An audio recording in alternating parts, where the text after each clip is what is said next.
வணக்கம் மக்களே! இன்னைக்கு நம்ம எங்க இருக்கோம் பார்த்தீங்க அப்டின்னா, கோயம்புத்தூர்ல கொடிசியா ட்ரேட் ஃபேர் காம்ப்ளெக்ஸ்ல தான் வந்திருக்கோம். இங்க என்ன நடக்குதுன்னு பார்த்தீங்க அப்டின்னா, எலக்ட்ரோடெக்ங்கிற ஒரு எக்ஸிபிஷன் நடந்துட்டு இருக்கு.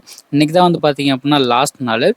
ஸோ இதுக்கு நீங்க எப்படி நீங்க போகணும்னு பார்த்தீங்க அப்டின்னா, சிங்கானூர்லேருந்து வரீங்க அப்டின்னா பஸ் ஏறி நேரா ஹோப் காலேஜ் நீங்க இறங்கிக்கோங்க. அங்கேருந்து பார்த்தீங்க அப்டின்னா, நீங்க சிட்ராவோ இல்லாட்டி நீலாம்பூர் பஸ் ஏறுனீங்க அப்டின்னா, ஆ கொடிசியாங்கிற ஸ்டாப்ல இறங்கிக்கோங்க. அங்கேருந்து பார்த்தீங்க அப்படின்னா, உங்களுக்கு கேப் அரேஞ்ச் பண்ணியிருக்காங்க. இந்த எக்ஸிபிஷன்லேருந்தே கொடிசியாலேருந்து கேப் அரேஞ்ச் பண்ணியிருக்காங்க. ஸோ நீங்க ரீச் பண்ணிக்கலாம். நீங்க பார்த்தீங்க அப்படின்னா, உங்களுக்கு சோலார் பேனல்ஸு, அதுக்கப்புறம் எலக்ட்ரிக்கல் இண்டஸ்ட்ரிக்கு தேவையான எல்லாமே இங்கே டிஸ்ப்ளே பண்ணியிருக்காங்க. அப்புறம் மோஸ்ட்லி பார்த்தீங்க அப்படின்னா, ஈவி வெஹிக்கிள்ஸ் நிறையா டிஸ்ப்ளேக்கு வச்சுருக்காங்க.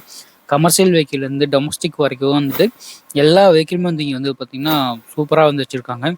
எல்லாமே ரொம்ப அட்வான்ஸ் டெக்னாலஜிஸ்லாம் இங்கே ஷோ பண்ணியிருக்காங்க. எக்ஸாக்ட் லொகேஷன் நான் டிஸ்கிரிப்ஷன்ல லிங்க் பண்றேன். மறந்துடாம செக் பண்ணி பார்த்துக்கோங்க.